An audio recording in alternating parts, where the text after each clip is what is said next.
Pengesahan RUU Pilkada di DPR membuka peluang PDI Perjuangan mengusung calonnya sendiri di Pilgub Jakarta. Siang tadi, Anies Baswedan berkunjung ke kantor DPD PDI Perjuangan Jakarta. Apakah ini sinyal kuat Anies bakal diusung PDIP melawan RK Suswono? Kami diskusikan bersama politisi PDI Perjuangan Putra Nababan dan Direktur Eksekutif Indikator Politik Indonesia Burhanuddin Muhtadi. Selamat sore semuanya, apa kabar?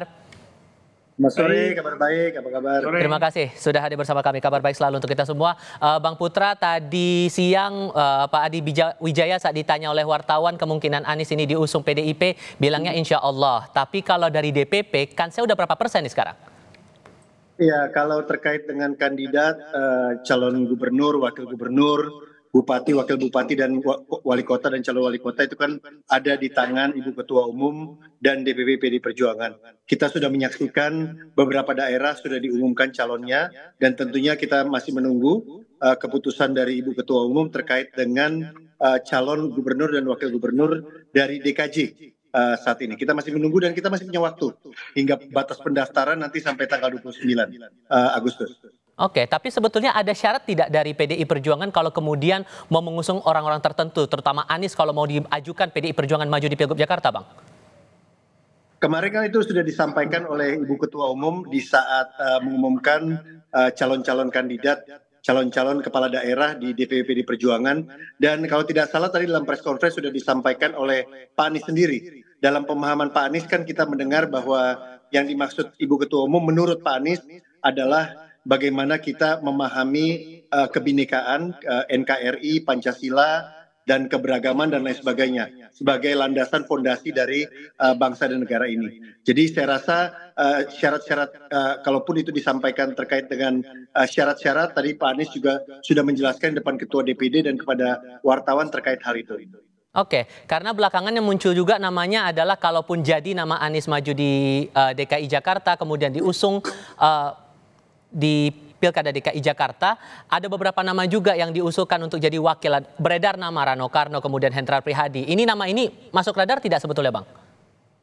Iya, nama-nama itu beredar di masyarakat. Tentunya mereka adalah tokoh-tokoh yang bukan saja tokoh yang dikenal di Jakarta, tapi adalah tokoh-tokoh nasional. Itu kan ada Mas Hendy dan juga Mas Rano gitu ya.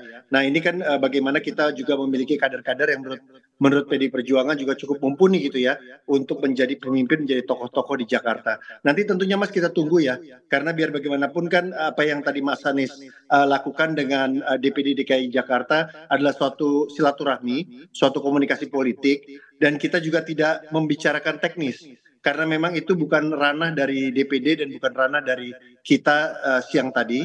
Itu adalah ranah teknis, keputusan adalah ranah dari DPP PDI Perjuangan. Sehingga kita tadi pembahasannya itu bukan terkait dengan pencalonan kepala daerah DKI Jakarta. Kita lebih banyak justru membahas terkait dengan yang terjadi selama 3 hari terakhir ini. Bagaimana terjadi pembangkangan konstitusi yang dilakukan oleh DPR dan oleh pemerintah, dan bagaimana aksi dari mahasiswa dan masyarakat madani yang sangat kita apresiasi. Bahkan tadi Pak Anies juga menyampaikan apresiasi terhadap sikap konsisten dari PDI Perjuangan di dalam menjaga konstitusi.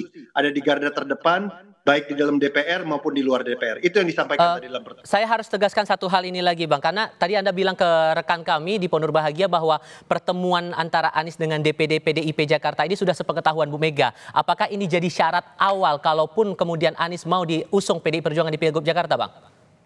Tadi yang saya sampaikan adalah pertanyaan kepada saya, apakah ini adalah pertemuan di DPD adalah jembatan pertemuan kepada DPP dan kepada Ibu Mega. Nah, saya menyampaikan bahwa kalau Pak Anies datang ke DPD, tentunya sudah sepengetahuan DPP.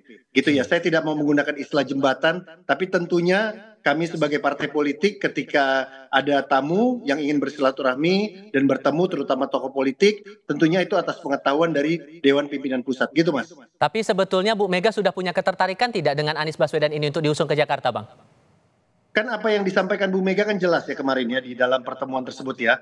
Bu Mega menyampaikan apakah Pak Anies sikap politiknya seperti apa. Istilah nurut itu kan menurut saya Bu Mega mau menyampaikan bahwa apakah Pak Anies itu sudah sejalan dengan pikiran-pikiran yang selama ini disampaikan oleh PDI Perjuangan, disampaikan oleh Ibu Ketua Umum, dan apakah itu sudah dinyatakan oleh Pak Anies secara terbuka gitu ya terkait dengan hal itu. Nah, menurut saya dalam pertemuan tadi tentunya kita tidak bicara tentang hanya kaitannya dengan pilkada, karena komitmen itu kalaupun nggak ada pilkada, kita menuntut dari semua tokoh nasional punya pandangan yang sama gitu ya, punya ideologi yang sama, ideologi Pancasila, punya pemikiran yang sama dalam Oke. konteks kebinekaan, tidak menggunakan agama sebagai politisasi dan segala macam. Itu tidak bisa kita nafikan.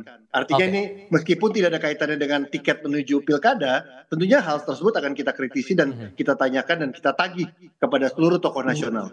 Oke, nah Mas Burhan dengan membaca pergerakan yang berlangsung hari ini, Mas Anies Baswedan datang ke DPD PDI Perjuangan Jakarta, bukan ke DPP. Anda membacanya sejauh mana kemudian? Apakah ini betul sinyal kuat ini bakal jadi kenyataan di Pilgub Jakarta? Atau justru Anda membaca hal yang lain? Tapi jawabnya nanti. Kita akan lanjutkan di segmen berikutnya, usai jeda berikut ini.